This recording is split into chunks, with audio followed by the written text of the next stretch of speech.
स्वस्थ शरीर ही संसार का सबसे बड़ा धन है। जैसा कि कहा भी गया है, health is wealth and a healthy body holds a healthy mind. और इस धन को प्राप्त करने का सबसे आसान और प्रभावी तरीका है योग और Ayurveda. Hello friends, welcome to day 14 of our weight loss mission. आज का वीडियो बेहद खास होने वाला है क्योंकि मैं आज आपको लेकर आया हूं मेरे परम मित्र और योग और आयुर्वेद के जाने माने नाम श्री नरेंद्र सारस्वत जी के पास, जिनके योग और डाइट टिप्स ने सैकड़ों लोगों की जिंदगियां बदल दी हैं। दोस्तों, कहा जाता है योग शरीर, मन और आत्मा का अद्भुत संगम है और इसी संगम का अनुभव आज हम यहाँ करेंगे। तो दोस्तों, वीडियो को बिना स्किप किए हुए लास्ट तक जरूर देखें क्योंकि आज के इस वीडियो में बहुत सारी हेल्थ टिप्स आपको मिलेंगी। तो वीडियो को लास्ट तक देखते रहिए। आज के वीडियो में हम जानेंगे वेट लॉस के लिए आसान और प्रभावी योग, सही डाइट जो आपकी हेल्थ को नई ऊंचाइयों पर ले जाएगी, और गुरुजी के शुद्ध प्राकृतिक हर्बल और आयुर्वेदिक उत्पाद आध्या दिव्य हर्ब्स जो कि 100% प्राकृतिक और प्रभावी है। तो तैयार हो जाइए, because it's time to transform yourself. Guruji, स्वागत है आपका हमारे चैनल द फिटनेस वॉरियर पर। आपके अनुभव ने हजारों लोगों की जिंदगी बदल दी है। तो सबसे पहले हमारे दर्शकों को बताएं कि हेल्दी लाइफस्टाइल के लिए योग क्यों और कितना आवश्यक है। नमस्कार, फिटनेस वॉरियर्स के सभी दर्शकों को मेरा प्रणाम। मैं नरेंद्र सारस्वत, योगा ट्रेनर, पिछले 17 वर्षों से योग सिखा रहा हूँ। और मैंने जो जटिल रोगों से जितने भी मरीज पीड़ित थे, जैसे पीसीओडी, बीपीआई, डायबिटीज, उनको हम निकाल के बाहर लाए हैं और वो बिना किसी दवा के, बिना किसी एलोपैथिक ट्रीटमेंट के बहुत ही अच्छा अनुभव है। तो सबसे पहले हमारे दर्शकों को बताइए कि हेल्दी लाइफस्टाइल के लिए योग क्यों और कितना आवश्यक है।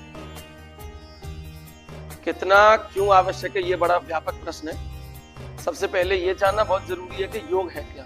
जब ये समझ में आ जाएगा कि योग क्या है तो योग का महत्व समझ में आ जाएगा। बेसिकली योग है अनुशासन। महर्षि पतंजलि ने समाधिपाद के प्रथम सूत्र में कहा योगा अथ अनुशासनम, अर्थात योगा सिंपल इज डिसिप्लिन। आपके जीवन में अनुशासन नहीं है कोई योग। कब क्या खाना है, कब क्या पीना है, कब जगना है, कब सोना है, ये अनुशासन। कब कितना बोलना है, ये अनुशासन है। योग वो नहीं है कि हम कलाबाजी करें या श्वसन क्रियाएं करें और फिर पूरे दिन हम मनमानी करें, ये योग नहीं। इसलिए हमारा जीवन सुव्यवस्थित हो, अनुशासित हो, हमारा जीवन अनुशासनमय हो, बुजुर्गों के प्रति कैसा अनुशासन है, राष्ट्रभक्ति हो, यही योग है।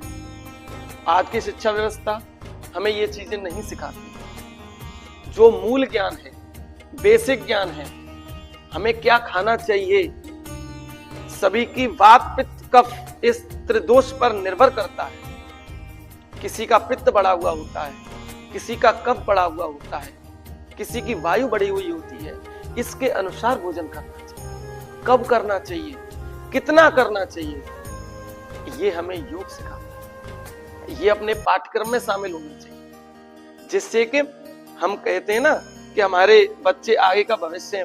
तो भविष्य तो तब होंगे जब वो स्वस्थ रहेंगे। बच्चे थोड़े बड़े हुए, 18-18 वर्ष के बच्चों को हार्ट अटैक आ जाता है और डायबिटीज की तो इस कदर बढ़ रही है, तो लोगों की मतलब कि संख्या बढ़ रही है कि 30 साल के, 25 साल के, 35 साल के व्यक्तियों को डायबिटीज हो रही है और किडनी फेलियर। आप डायलिसिस में जाकर देखिए, वहां कर देखकर हमारा दिमाग मतलब स्थिर नहीं रहता है। हम मतलब अपने आप को कहते भाई ये क्या हो रहा है अपने भारत में। छोटे छोटे बच्चे, युवा पीढ़ी को देखो कितने डायलिसिस करवा रहे हैं, दोनों किडनियां फेलियर हो चुकी हैं। इसलिए भाई योग का बहुत महत्व है। योग का क्या, अनुशासन का बहुत महत्व है। दोस्तों, गुरुजी ने बहुत अच्छे से समझाया कि हमारे जीवन में योग का क्या महत्व है और हमें योग से क्यों जुड़े रहना चाहिए।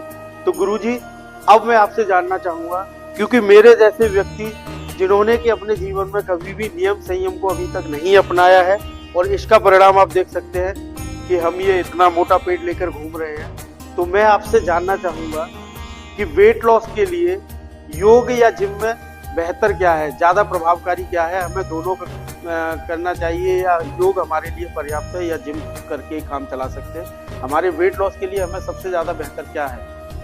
When we focus on current scenario, gym and yoga both are necessary.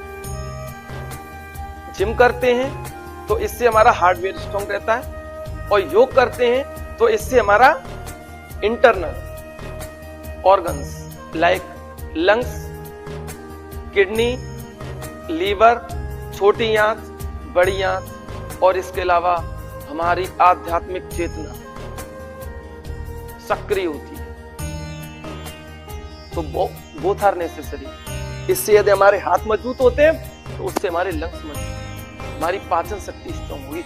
इसलिए वेट लॉस के लिए दोनों ही आवश्यक हैं। और जिसमें कि योग यदि व्यक्ति जीवन में अपना लिया तो योग एक इतनी सरल विधा है कि व्यक्ति को एक ऐसे करनी है जैसे पूजा करनी।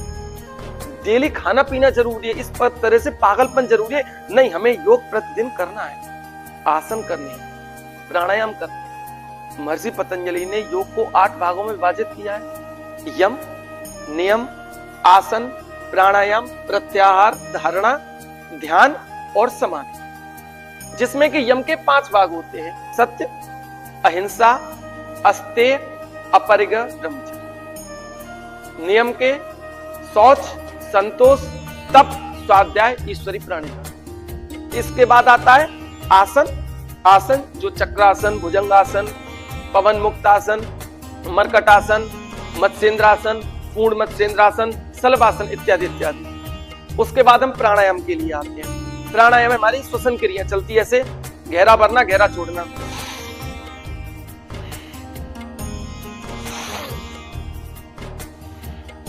जितना समय श्वास लेने में लगाएंगे उतना ही समय श्वास छोड़ने। ये भस्त्रिका होती है। इसे कपालभाति कहते हैं। कपाल मतलब मस्तिष्क, भाति मतलब इसे शुद्ध करना, हमारे ललाट पर, हमारे मस्तिष्क पर चमक आना, कपालभाति। इसके बाद हमारे त्रिबंध प्राणायाम होता है। ये पाइल्स के लोगों के लिए, जिनके जठराग्नि बहुत कम होती है, खाना नहीं पचता है, उनके लिए। नाइटफॉल होता है आजकल के युवाओं का, जिन माताओं बहनों के लिकोरिया की प्रॉब्लम होती है, उनके लिए ये त्रिबंध प्राणायाम बहुत ही ज्यादा कारगर। उसके बाद हम नाड़ी शोधन कराते हैं। जैसे कि हमने 4 सेकंड में हमने बाईं नाक से गहरा भरा, 8 सेकंड तक रोकेंगे, इसे कुंभक कहेंगे। फिर 4 सेकंड में हम धीरे धीरे बाहर। इसी प्रकार से फिर वापस जाएंगे। ये नाड़ी शोधन हुआ। फिर भ्रामरी करेंगे। भ्रामरी के बाद हम ओम करते हैं। ये हमारी प्राणायाम श्वसन क्रिया, इससे हमारा मन स्थिर रहता है। प्राणायाम का अर्थ ही यह है, प्राण आयाम। प्राण जो आ रहा है, वाइटल एनर्जी, जो ऑक्सीजन आ रही है, ऑक्सीजन हमने ली, ऑक्सीजन ली और जैसे वो लंग्स में जाती तो प्राण बन जाती है। 1 मिनट में जैसे हम 18 श्वासें ले रहे हैं, तो प्राणायाम करने के बाद में हम 2 या 3 श्वासें ही 1 मिनट में लेंगे। हम यहाँ जिम करेंगे या आसन करेंगे, तुम्हारी हार्ट बीट जल्दी जल्दी चलेगी, वही श्वासें बड़ी तीव्रता से चलती हैं। पर जब उसके बाद आसन के बाद, इसीलिए प्राणायाम का नंबर आता है, फिजिकल वर्क के बाद हम जैसे प्राणायाम करते हैं तो श्वास हमारी बिल्कुल मंद हो जाती है, धीरे धीरे चलते। इसलिए we can say both are necessary. आपने बहुत बेहतर ढंग से समझाया कि हमारे जीवन में योग और जिम दोनों ही आवश्यक है। क्योंकि जैसा मैं समझ पाया हूँ आपसे बात करके कि जिम करने से, एक्सरसाइज करने से हमारा बॉडी का आउटर पार्ट भाग जो है मजबूत होता है और योग से हमारा आंतरिक शरीर मजबूत होता है। तो आपने समझाया कि दोनों ही बहुत जरूरी हैं। लेकिन गुरुजी मैं जानना चाहूंगा कि आजकल का जो लाइफ स्टाइल है उसकी वजह से या किस वजह से ये मोटापा क्यों बढ़ रहा है और इसको कम करने के लिए हमें कैसा डाइट प्लान रखना चाहिए जिससे कि हम इस बढ़ते हुए पेट और बढ़ते हुए वजन को कंट्रोल कर सकें। जैसा कि सुशील जी आपने कहा कि आजकल वेट बढ़ने का या मोटापा बढ़ने का मुख्य कारण क्या है, तो मैं आपको बताना चाहूंगा कि असंयमित दिनचर्या मुख्य वजह है। आजकल की बच्चियां हो, बच्चे हों या बड़े, ज्यादातर के घर में लेट नाइट खाना खाते हैं, जिसे फैशन समझा जाता है। ये फैशन नहीं है, धीरे धीरे ये हमें गंभीर बीमारियों को ले जाता है। बच्चों को देखिए, मोटापा बढ़ रहा है, मोटापा नहीं बढ़ रहा है, कहीं जाते हैं सांस फूलती है, हार्ट अटैक जैसी प्रॉब्लम हो रही है। क्यों हो रही है? असंयमित दिनचर्या। सुबह लेट से उठते हैं, रात को लेट खाते हैं और फिर लेट सोते हैं। रात को 11 बजे से 1 बजे का समय जो होता है, ये अपने शरीर में क्लीनिंग का समय होता है। हमारे मेटाबॉलिज्म के थ्रू हमारे शरीर की क्लीनिंग होती है, सफाई होती है। उस समय लोग सोते नहीं है, मोबाइल में लगे रहते हैं, 2 बजे 3 बजे तक रात को सोते हैं, फिर दिन में 10 बजे जगते हैं। और जबकि नियम ये कहता है सूर्योदय होते ही हमें पेट भर के खाना चाहिए। अब वो उठ रहे हैं, सूर्योदय हुआ 6 बजे, वो उठ रहे हैं 10 बजे, ब्रेकफास्ट का समय हमारा गया। फिर कब उठते हैं? लंच के समय। फिर कहते हैं कॉन्स्टिपेशन रहती है। जब लेट चाहिए तो कॉन्स्टिपेशन हमारे पेट में रहती है, कॉन्स्टिपेशन रहेगी, फिर कहेंगे ला कुछ खाना है, फिर खाते हैं। तो इस वजह से मोटापा बढ़ता जाता है, बढ़ता जाता है। रात का खाया, सुबह नहीं पेट साफ हुआ, दिन में फिर से खा लिया, फिर खाते खाते खाते खाते पेट बढ़ जाता है। ये सेल्स होती हैं, इन पे फैट जमा हो जाता है। इस फैट के कारण जो इंसुलिन होती है, एनर्जी पहुंचा नहीं पाती है in the form of glucose, fructose, sucrose. तो इंसुलिन पहुंचा नहीं पाती है, तो एक जगह ग्लूकोज की मात्रा बढ़ जाती है, जिसे कहते हैं डायबिटीज बढ़ जाती है। जिसको फैट बढ़ेगा, जिसको कॉन्स्टिपेशन होगी, उसको डायबिटीज भी होगी। अब नहीं है तो कल होगी, कल नहीं है तो परसों होगी, ये होगी अब। इसके लिए जो डाइट प्लान है वो मैं बता रहा हूं कि मुख्यतः डाइट प्लान कैसा है। सुबह उठते ही सबसे पहले 1 गिलास गर्म पानी, बिना कुल्ला किए हुए। ये कहते हैं ना मुंह की गंदगी से कुल्ला करते, कुल्ला नहीं करना है, पानी पीना, मुंह में घुमा घुमा के पानी पीना है। और इस अवस्था में बैठ के यूं बैठकर पानी पीना है। धीरे धीरे करके हमें 1 गिलास गर्म पानी पीना है। गर्म पानी पीने के बाद फिर यूं बैठ जाए। जिनको कॉन्स्टिपेशन रहता है यूं, इसको दबाएं, ये, फिर इसको दबाएं, यूं, ये, यूं, फिर से यूं, यूं। ऐसे करने से कभी ये पेट इधर जाता है, कभी इधर जाता है, तो हमारा प्रेशर बनता है और हमारा पेट साफ होता है। पेट साफ होने के बाद में आसन प्राणायाम करते हैं, अच्छी बात है। नहीं कर सकते हैं, नहीं आता है, टहलने जाएं, रस्सी कूदें, अपनी कोई भी फिजिकल एक्सरसाइज करें, पर सूर्योदय होने से पहले उठ जाएं और इस क्रिया को करें। इन सारी चीजों से निवृत्त होकर शरीर जब ठंडा हो जाए, गर्म था ठंडा हो जाए, तो उसके बाद स्नान करें। स्नान क्यों आवश्यक है? क्योंकि स्नान करने से वात, पित्त, कफ तीनों सम हो जाते हैं, संतुलित हो जाते हैं। उसके बाद फिर हमें नेचुरल डाइट लेनी। नेचुरल में क्या? हम कोई भी फल खा सकते हैं जो सीजनेबल फल हो। जैसे इस समय अमरूद आ रहा है, चीकू आ रहा है, केले कभी भी खा सकते हैं। कुछ दिनों बाद बेर आएंगे, फिर संतरे आएंगे, अंगूर आएंगे, गर्मियों में खरबूज आएगा, तरबूज आएगा, जामुन आती है, नाशपाती आती है। मतलब कहने का मतलब जो सीजनेबल हो, सस्ते फल हो, हमें वो खाने चाहिए। कितने खाने चाहिए? अपने वेट के बराबर। जैसे मान के चलिए कितना, किसी का 70 किलो वजन है तो हमें 700 ग्राम फल खाने चाहिए। किसी का 100 किलो वजन है तो हमें 1 किलो फल खाने चाहिए। 1 बार में खाएं, 2 बार में खाएं, 3 बार में खाएं, हमें इतने फल खाने। जब वो फल पच जाए अच्छी तरह, फिर हमें अपने वेट का जस्ट आधा हमें सलाद लेना। जैसे किसी का 100 किलो वजन है तो हमें आधा किलो सलाद लेना। सलाद में इन दिनों क्या ले सकते हैं? मूली ले सकते हैं, गाजर ले सकते हैं, टमाटर ले सकते हैं, हरा धनिया ले सकते हैं, पालक ले सकते हैं और बथुआ ले सकते हैं। और इन दिनों में सबसे मुख्य चीज है वो है आंवला। 1 आंवला प्रत्येक व्यक्ति को खाना है। इसे खाने के बाद में जब फिर हमें भूख लगे तब हमें खाना खाना है। खाना कौन सा? जो घर में बना हो। और ये ध्यान रखना, रोटी को घी न लगाएं, क्योंकि घी, बिना घी लगी हुई रोटी बहुत जल्दी पचती है। तो घी चाहे तो सब्जी में डाल लें, दाल में डालें, और एक ही बार में एक अनाज का प्रयोग करें। ये नहीं कि चावल भी खाएं फिर रोटी भी खाएं, या तो चावल ही खाएं या रोटी खाएं। इस प्रकार से भोजन करने के बाद में फिर 1 घंटे बाद हमें पानी पीना है। 4 बजे करीब फिर से हमें सलाद खाना है। सलाद नहीं खा सकते, कभी कभी इन दिनों में ऐसा लगता है कि हमें सर्दी होने की संभावना है, तो हम उन्हें थोड़ा सा बॉईल कर सकते हैं। गाजर को थोड़ा बॉईल करें, टमाटर को हम थोड़ा बॉईल करें, वो खाएं। उसके बाद में 6 बजे से पहले हमें जो कुछ भी खाना खाना है वो हम खाना खाएं। उसके 1 घंटे बाद पानी पीना है। दूध और दूध से बने पदार्थ सारे बंद कर देने। दूध हमें बिल्कुल नहीं लेना है। किसी को भी बिल्कुल लेने की आवश्यकता नहीं है, खासकर डायबिटीज वालों को, बीपी वालों को, और जिनका वेट बढ़ा हुआ है और कॉन्स्टिपेशन रहता है उनको डेयरी प्रोडक्ट बिल्कुल नहीं लेने। ये हमारा डाइट प्लान है और ये फॉलो करना है। इसके अलावा जो मुख्य बिंदु है वो मैं कहना चाहूंगा, जब हमारे धन्वंतरी ऋषि प्रकट हुए थे, भगवान धन्वंतरी प्रकट हुए थे, तो वो दिन था धनतेरस का दिन था। तो उनके एक हाथ में आयुर्वेद था, तो एक हाथ में हरित की माने हरित की चूर्ण, जिसे हरड़ का चूर्ण बोलते हैं, वो था। हरित की को मां कहा गया है। तो इसलिए जिनको डायबिटीज की प्रॉब्लम है, जिनको कॉन्स्टिपेशन रहता है और जिनका वेट लॉस नहीं हो रहा है, रात को सोते समय 3 से 4 दिन लगातार आधा चम्मच हरित की चूर्ण खाएं रात को सोते समय, ऊपर से 1 से 1.5 गिलास गर्म पानी पिए, जिससे कि सुबह होते ही उनकी आंतों में जो फंसा हुआ मल है वो बाहर निकल जाएगा और सुबह होते ही वो बहुत ही ज्यादा एनर्जेटिक फील करेंगे। तो इसलिए मैं कह रहा हूं योग को अपनाएं। ये चीजें और किसी एक्सरसाइज में नहीं सिखाई जाएंगी, इसलिए योग बहुत जरूरी है। जिम करते हैं, जिम भी करें, साथ में योग को भी अपने जीवन में अपनाएं।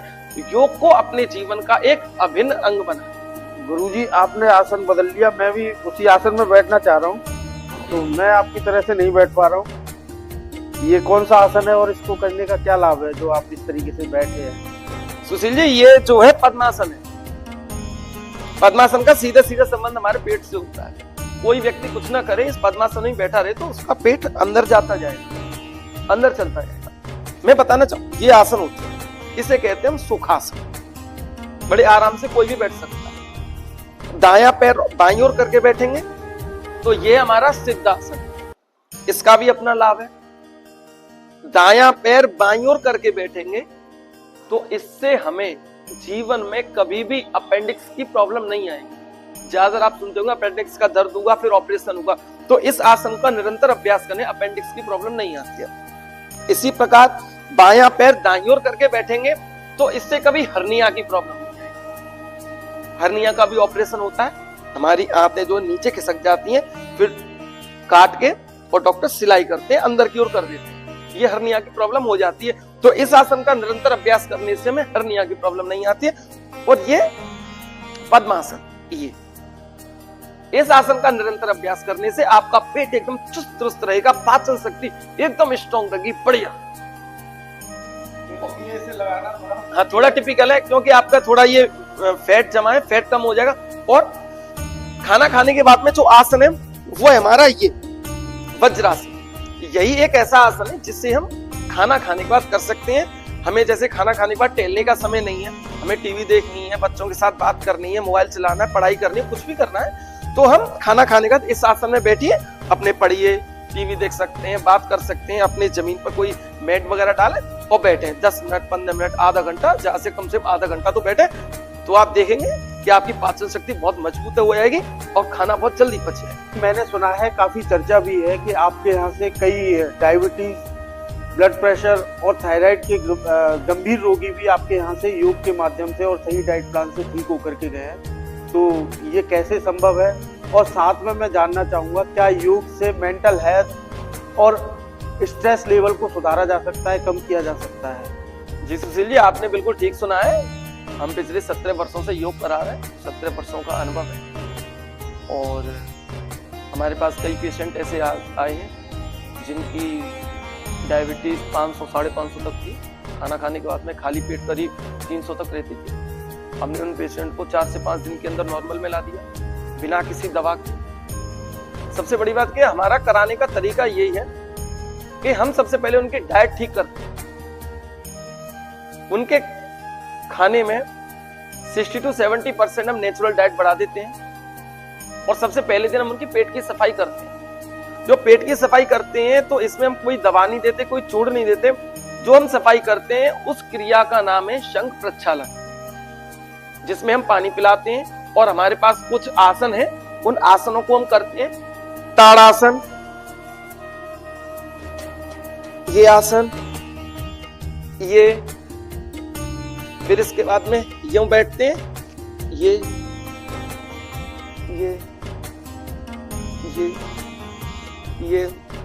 फिर ये भुजंगासन लेते हैं, मुड़ मुड़ के अपनी एड़ियां देखते हैं। इन आसनों को हम करवाते हैं और इन आसनों को करवाते ही एक इतना प्रेशर बनता है व्यक्ति के पेट में कि वो फ्रेश होने के लिए जाता है, और फ्रेश होने के लिए जाता है तो उसका सारा मल निकलता है।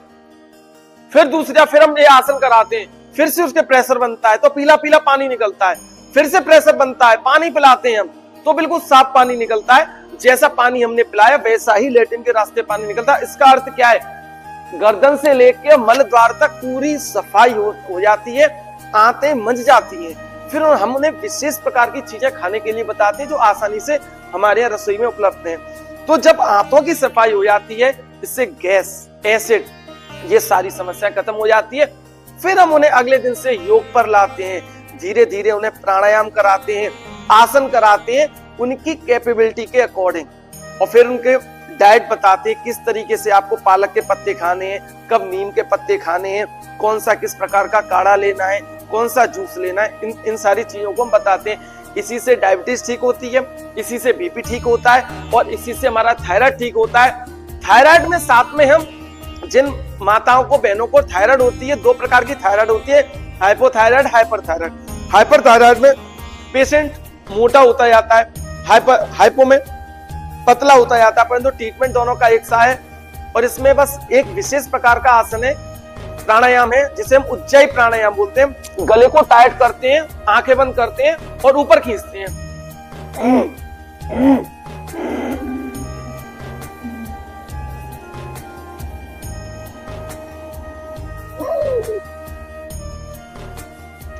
जितनी देर श्वास रोक सकें उतनी रोकते हैं, जाल अंदर बंद लगा के। फिर गर्दन को सीधा करेंगे, दाईं नाक को बंद करेंगे और बाईं से निकाल। इसको हम 20-20 बार, 25-25 बार, 40-40 बार सुबह, 40 बार शाम को कराते हैं, और लगभग 20 दिन में भयंकर से भयंकर थायराइड की रिपोर्ट नॉर्मल आ जाती है। बहुत आसान है। और रही बात कि हम इससे स्ट्रेस को कैसे कम कर सकते हैं, जो मानसिक तनाव है उससे कैसे मुक्ति पा सकते हैं। प्राणायाम करने के बाद में जैसे हम कहते हैं 11 बार 21 बार गहरी सांस भरें, गहरी भरें, गहरा छोड़ें, गहरा भरें, गहरा छोड़ें, फिर विश्राम।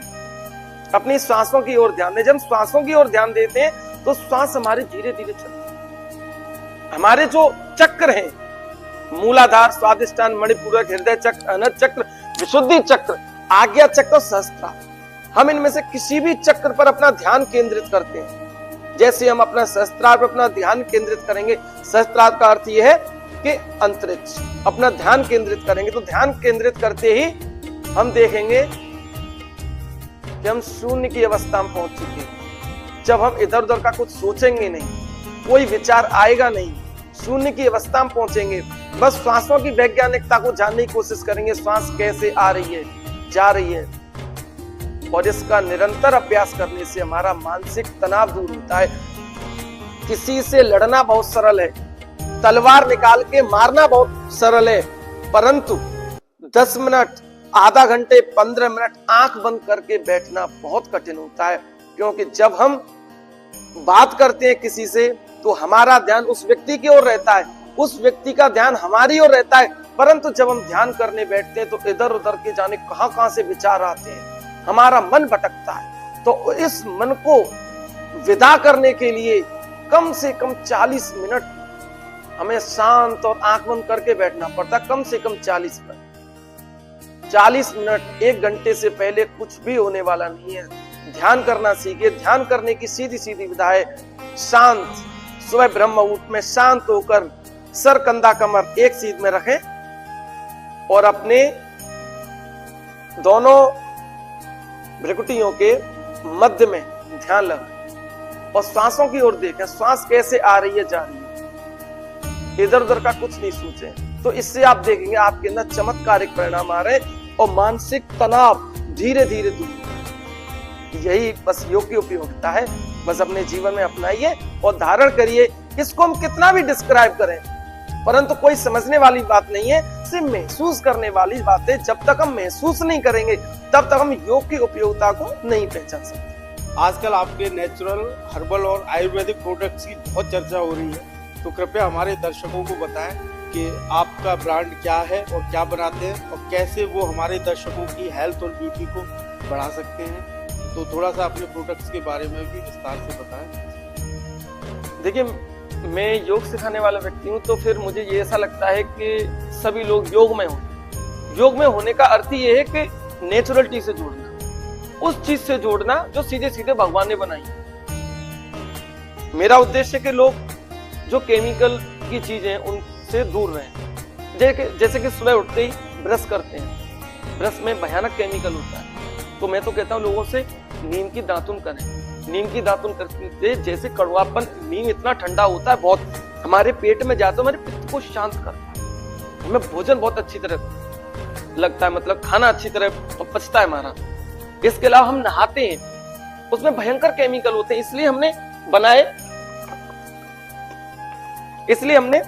मुल्तानी मिट्टी का सोप बनाया। मुल्तानी मिट्टी चंदन का है, हमने नीम के पत्तों का सोप बनाया है। दूसरा, हमने हल्दी और चंदन का सोप बनाया है। इसे लोग लगाएंगे तो इन्हें लगाते लोग कहते हैं कि वास्तव में नेचुरलिटी है। इसी प्रकार हमने एलोवेरा जेल बनाया, ये चंदन वाला है, ये नेचुरल ग्रीन है। और कोई भी इनसे भी नहीं नहाना चाहे तो हमने ज्यादातर लोगों को मुल्तानी मिट्टी पाउडर अवेलेबल नहीं होती अच्छी क्वालिटी का, हमने मुल्तानी मिट्टी पाउडर ये अवेलेबल कराया है। ये देखिए मुल्तानी मिट्टी पाउडर है ये। और जो बहनें, जो माताएं, जो बेटियां अपने चेहरे पर पता नहीं कौन कौन से केमिकल आके फेस वॉश से अपना चेहरा धोती रहती हैं, तो हमने ये फेस पैक बनाया है। इसमें नीम के पत्ते हैं, गुलाब के पत्ते हैं, चंदन है, हल्दी है, मुल्तानी मिट्टी है, इसके अलावा और कुछ नहीं है इसमें। इसे लगाने के बाद किसी क्रीम को लगाने की जरूरत नहीं पड़ती है। इसे आधा चम्मच लेकर गुलाब जल में या पानी में घोल के लगाया जाता है आधा घंटे के लिए। उसके बाद चेहरे को वॉश कर दें पानी से और फिर देखें एक अद्भुत चमक और चिकनाहट आती है चेहरे पे, क्योंकि ये सारी नेचुरल चीजें, केमिकल का कोई स्थान नहीं है। और ये एक पैक एक लेडीज के लिए कम से कम 2 महीने के लिए सफिशिएंट रहता। बताइए इससे सस्ता और इतना प्राकृतिक और क्या होगा। और इसके अलावा जब तक पेट ठीक ना हो तो कुछ भी ठीक नहीं, डाइजेशन ठीक ना हो, हम कुछ भी खा लें वो भी ठीक नहीं है। तो डाइजेशन ठीक करने के लिए हमने अपनी खुद की आद्या देव हर्ब्स की हमने हींग मैन्युफैक्चर कराई है। ये देखिए ये हींग है हमारी। ये हींग इस तरीके की हींग मार्केट में अवेलेबल नहीं है। देखिए कितनी सुगंधित हींग है ये हमारी। ये देखिए इसे नुखड़ा हींग बोलते हैं। ये हमने अवेलेबल कराई है हमने मार्केट में लोगों के लिए, और लोग लेके जा रहे हैं। क्वालिटी हम दे रहे हैं, लोग लेके जा रहे हैं, क्योंकि हमारा उद्देश्य मानव सेवा है, हमारा उद्देश्य राष्ट्र सेवा है। लोगों को केमिकल से बचाना, केमिकल से बचाने का अर्थ है लोगों को बीमारियों से दूर रखना, भयंकर बीमारियों से। क्योंकि मैं हॉस्पिटल में जाकर एक नर्क की तस्वीर देखकर आता हूँ, किस प्रकार कैंसर के रोगी, किस प्रकार हार्ट अटैक के रोगी, कैसे कोई बड़ी विचलित करने वाली अवस्था होती है। मैं चाहता हूं उनसे बचे। बस ये एक मेरा छोटा सा प्रयास है अपने समाज सेवा के लिए, अपने राष्ट्र सेवा के लिए। मैं आपको कई वर्षों से जानता हूं और मुझे पूर्ण विश्वास है कि क्योंकि मैंने आपको देखा है हमेशा प्राकृतिक और नेचुरल चीजों का समर्थन करते हुए, स्वदेशी वस्तुओं का समर्थन करते हुए, तो मुझे पूर्ण विश्वास है। हालांकि मैंने अभी तक आपके ये प्रोडक्ट प्रयोग नहीं किए हैं।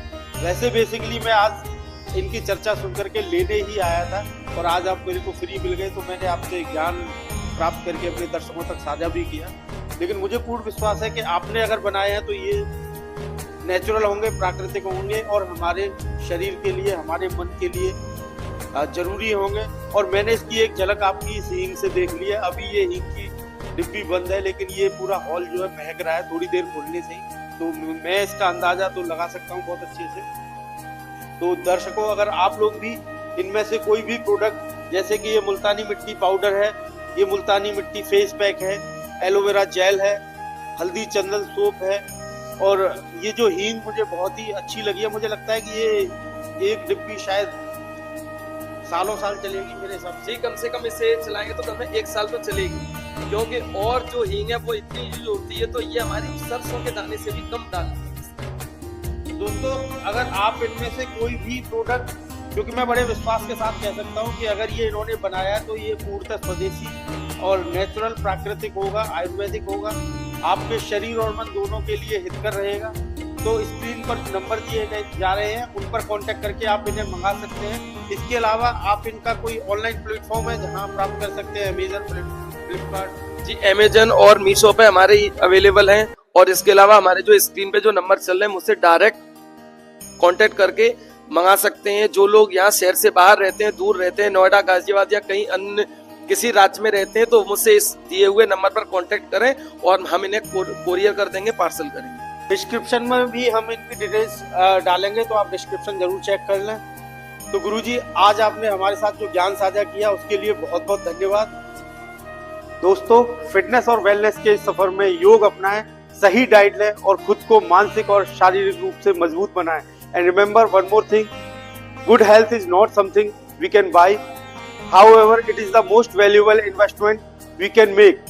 योग, आयुर्वेद और सही डाइट से न केवल हम अपनी फिटनेस सुधार सकते हैं बल्कि अपने जीवन को भी एक नई दिशा दे सकते हैं। अगर आपको यह वीडियो पसंद आया हो तो लाइक करें, शेयर करें और चैनल को सब्सक्राइब करना ना भूलें। और अगर आपके हेल्थ से रिलेटेड कोई भी सवाल है तो आगे हम एक लाइव सेशन गुरुजी के साथ रख सकते हैं, तो कमेंट करके हमें बताएं, अपने सवाल पूछें और आगे के नए लाइव सेशन की जानकारी हम आपको वीडियो में दे देंगे। तो मिलते हैं अगले वीडियो में। Till then, stay fit, stay healthy. जय श्री राम, नमस्कार, have a great day, thank you.